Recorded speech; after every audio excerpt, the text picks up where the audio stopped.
Hello guys, welcome back to our channel Minty Educate. मैं हूं गुंजन और मैं आपको करवा रहा था हड़प्पा सभ्यता के यानी हमारी क्लास 12 की हिस्ट्री के फर्स्ट बुक का कुछ क्वेश्चंस। तो हमने लॉन्ग क्वेश्चंस और शॉर्ट क्वेश्चंस कवर कर लिए थे।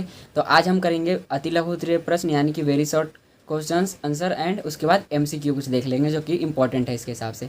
तो उससे पहले अगर आप हमारे चैनल पर नए हैं तो हमारे चैनल मिंटी एजुकेट को सब्सक्राइब कीजिए, बेल आइकन को और नोटिफिकेशन बेल को ऑल पे प्रेस कीजिए ताकि हमारे फ्यूचर की नोटिफिकेशन आप तक मिलते रहे।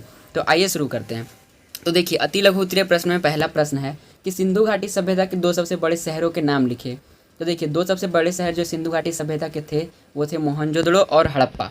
अब प्रश्न दो, सिंधु घाटी की सभ्यता को जानने वाले प्रमुख स्रोत क्या क्या हैं, वो कौन कौन से स्रोत हैं जिससे हमें सिंधु घाटी सभ्यता या फिर हड़प्पा सभ्यता के बारे में पता चलता है। तो देखिए, यहाँ पे बहुत सारी चीज़ें लिखी हुई हैं, सड़कें, विशाल स्नानागार, इमारतें, मोहरें, मूर्तियाँ, धातुओं की बर्न पुरावस्तुएं, चित्र, खिलौने, टेराकोटा आदि। अब देखिए प्रश्न तीन, सिंधु घाटी सभ्यता में पाए जाने वाले चार प्रमुख धातुओं के नाम लिखिए। सिंधु घाटी सभ्यता में जो धातु थी उनमें से चार प्रमुख धातु कौन सी थी? तो उत्तर क्या है? सोना, चांदी, तांबा और कांसा।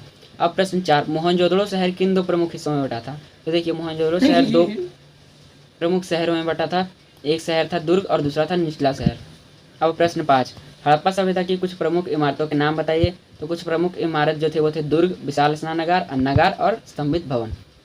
प्रश्न 6, हड़प्पा सभ्यता कहाँ कहाँ विकसित हुई? तो देखिए, हड़प्पा सभ्यता पाकिस्तान, पंजाब, दक्षिण अफगानिस्तान, राजस्थान, हरियाणा, गुजरात और पश्चिम उत्तर प्रदेश में विकसित हुई।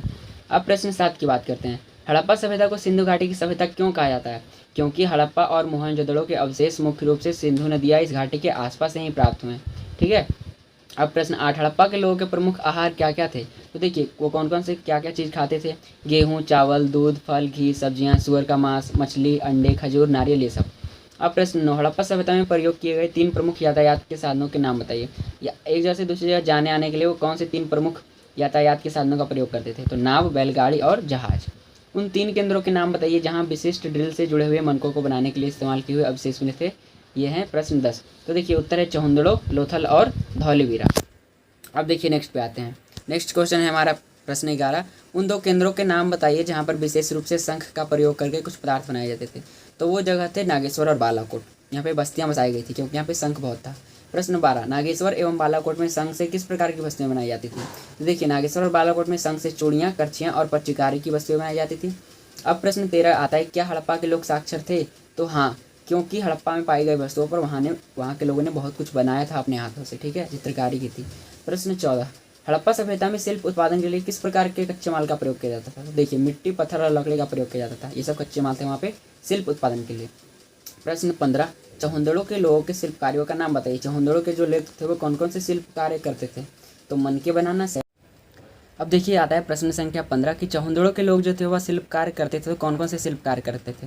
देखिए, मनके बनाना, सैल काटना, मोहरे बनाना, बाट बनाना और धातु कार्य। अब बात कर लेते हैं बहुविकल्पीय प्रश्न यानी कि एमसीक्यू की। तो देखिए, पहला प्रश्न है कि मोहनजोदड़ो और हड़प्पा सभ्यता की खोज कब हुई थी? तो इसका सही उत्तर है ख 1921 और 1922।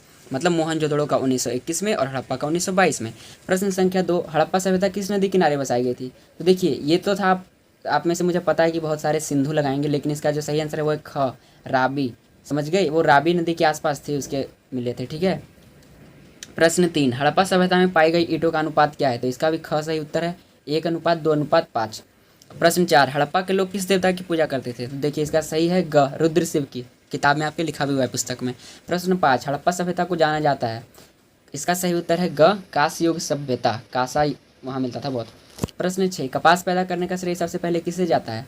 उत्तर क सिंधु सभ्यता के लोगों को। प्रश्न 7, हल रेखा का साक्ष्य कहाँ पाया गया है? तो देखिए, इसका सही उत्तर है ख कालीबंगन। प्रश्न 8, निम्नलिखित में कौन हड़प्पा सभ्यता का एक नियोजित शहरी केंद्र था? तो देखिए, इसका है सही आंसर ग मोहनजोदड़ो। प्रश्न 9, हड़प्पा शहरों की सबसे अनोखी विशिष्टता है? तो घ जो नियोजित जल निकास प्रणाली। अब बात करते हैं प्रश्न संख्या 10 की, मोहनजोदड़ो में कुओं की कुल संख्या कितनी थी? तो देखिए, लगभग 700। प्रश्न 11, विशाल स्नानागार का आकार है? इसका सही उत्तर है ख आयताकार। प्रश्न 12, किस वर्ष सिंधु सभ्यता की खोज की गई थी? देखिए, इसका सही उत्तर है क 1921। मोहनजोदड़ो में सबसे विशाल इमारत कौन सी है? उत्तर ख अनाज रखने का कोठार। प्रश्न 14, हड़प्पा सभ्यता के शिल्प ज्ञान का एक महत्वपूर्ण केंद्र था? तो देखिए, सही उत्तर है चौहंदड़ो। ठीक है। प्रश्न 15, मनकों के निर्माण में प्रयुक्त होने वाली वस्तु थी? तो देखिए, ये सारी चीज़ें मनकों के निर्माण के लिए प्रयुक्त होती थी, जैसे कि क्वार्ट्ज, सेलखड़ी, जेस्पर और कार्निलन और भी चीज़ें थी, लेकिन यहाँ पे आपको यही दिया हुआ है इसलिए आप उपरोक्त सभी पे लगाएंगे। तो दोस्तों आई होप आपको वीडियो पसंद आ रहा होगा। अगर वीडियो पसंद आ रहा है तो अपने दोस्तों के साथ भी शेयर कीजिए।